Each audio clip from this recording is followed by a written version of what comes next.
তো পেশার দিশা এই চ্যানেলে আবারও একটি নতুন ভিডিওতে সুপ্রিয় দর্শক বন্ধু তথা কর্মপ্রার্থী যারা রয়েছেন আপনাদেরকে স্বাগত জানাই।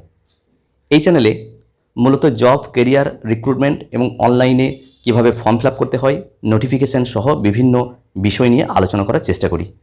তো আজকেও মূলত একটি প্রতিবেদন নিয়ে হাজির হয়েছি। সেখানে বলা হচ্ছে নন টেকনিক্যাল পপুলার ক্যাটাগরি অর্থাৎ NTPC বিভাগে প্রচুর শূন্যপদ রয়েছে। 11,558টি শূন্যপদে কিন্তু বিজ্ঞপ্তি প্রকাশ করেছে রেলের পক্ষ থেকে। সেখানে গ্র্যাজুয়েট এবং আন্ডার গ্র্যাজুয়েট উভয় শূন্যপদ রয়েছে। তো এই প্রতিবেদন নিয়ে মূলত আজকে আমি আলোচনা করব। তো ভিডিওটি যদি ভালো লাগে এবং কাজে লাগে তাহলে অবশ্যই লাইক, শেয়ার এবং কমেন্ট করে রাখবেন, এবং চ্যানেলে সাবস্ক্রাইব না থাকলে অবশ্যই সাবস্ক্রাইব করে রাখবেন এবং অন্যদেরকে শেয়ার করবেন। তো প্রথমে প্রতিবেদনটি আমরা শুনে নিই, তারপরে আমরা অফিসিয়াল নোটিফিকেশনটি যেটা সামনে রয়েছে এটা ডিটেলস কি বলছে একটু দেখিয়ে দেবো। পদের নাম বলা হচ্ছে chief commercial cum ticket supervisor, station master, goods train manager, এরকম পদগুলো এখানে রয়েছে। এবং আমরা এখানে দেখতে পাচ্ছি যে সেন্ট্রাল পে কমিশনের আন্ডারে যে পে লেভেল সেটা বলা রয়েছে, ইনিশিয়াল পে কত সেটাও বলা রয়েছে, এবং এজ কত বয়স লাগবে অ্যাজ অন 1/1/2025 অনুসারে 18 থেকে 36 বছর পর্যন্ত বয়স লাগবে, এটা কিন্তু বলা রয়েছে।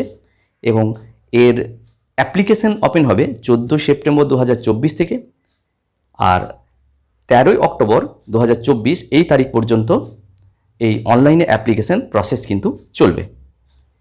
তো গ্র্যাজুয়েট পোস্টের জন্য আমরা দেখতে পাচ্ছি এখানে ডিটেল দেওয়া রয়েছে, কোন পদের ক্ষেত্রে কতগুলি শূন্যপদ রয়েছে এবং মোট শূন্যপদ কত, এজ কত লাগবে, সমস্ত কিছু এখানে বলা রয়েছে। আমরা একটু নিচের দিকে নেমে যাচ্ছি।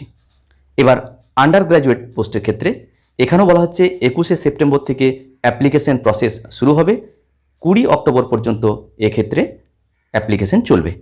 এবং এক্ষেত্রেও কি কি পোস্ট রয়েছে, commercial cum ticket clerk, accountant, এইগুলো সব রয়েছে, এবং টোটাল শূন্যপদ রয়েছে 3445টি। এখানে বলা হচ্ছে এজ কিন্তু 1/1/2025 অনুসারে কাউন্ট করা হবে। একটা স্ট্যান্ডার্ড মেডিকেল ফিটনেসের একটা ব্যাপার এখানে রয়েছে, আপনারা ডিটেলস এটা দেখে নেবেন। যারা উপযুক্ত যোগ্যতা সম্পন্ন গ্র্যাজুয়েট এবং আন্ডার গ্র্যাজুয়েট কোয়ালিফিকেশনের যারা প্রার্থী রয়েছেন, ইচ্ছুক প্রার্থী, তারা কিন্তু এটা দেখে নেবেন।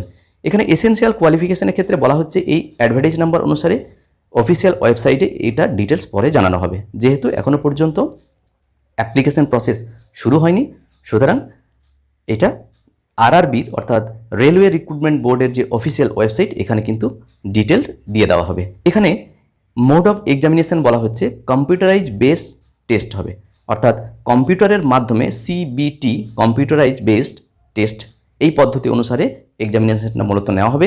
এখানে ফি কথা বলা রয়েছে, একটা 500 টাকা ক্যাটাগরির, একটা 250 টাকা ক্যাটাগরির ফি এর কথা বলা হচ্ছে, যারা যে ক্যাটাগরির উপযুক্ত ফি দিয়ে অ্যাপ্লিকেশন প্রসেস কমপ্লিট করতে হবে। এখানে ওয়েবসাইটগুলোর কথা বলা রয়েছে, এবং সর্বশেষ নিচে কিছু জেনারেল গাইডলাইন্স দেওয়া রয়েছে। অ্যাপ্লিকেশন যারা করবেন অবশ্যই এই গাইডলাইন্সগুলো দেখে নিয়ে আপনারা কিন্তু অ্যাপ্লাইটা করবেন। তাহলে উপযুক্ত যোগ্যতা সম্পন্ন প্রার্থী যারা রয়েছেন গ্র্যাজুয়েট এবং আন্ডার গ্র্যাজুয়েট ক্যাটাগরির, আপনাদের জন্য শুভকামনা থাকলো। আপনারা অবশ্যই গ্র্যাজুয়েট পোস্টের ক্ষেত্রে 14 সেপ্টেম্বর থেকে শুরু হবে, এবং আন্ডার গ্র্যাজুয়েট পোস্টের ক্ষেত্রে 21 সেপ্টেম্বর থেকে এই আবেদন প্রক্রিয়া শুরু হবে। আপনাদের জন্য শুভকামনা থাকলো। আপনারা নোটিফিকেশনগুলো ভালো করে দেখে নিয়ে ওয়েবসাইট থেকে সেগুলো কালেক্ট করে তারপরে কিন্তু অ্যাপ্লাই করবেন। যদি ভিডিওটি ভালো লাগে তাহলে লাইক, শেয়ার এবং কমেন্ট করবেন, এবং অন্যান্য উপযুক্ত যোগ্যতা সম্পন্ন ব্যক্তিবর্গের কাছে ভিডিওটি অবশ্যই পৌঁছে দেবেন।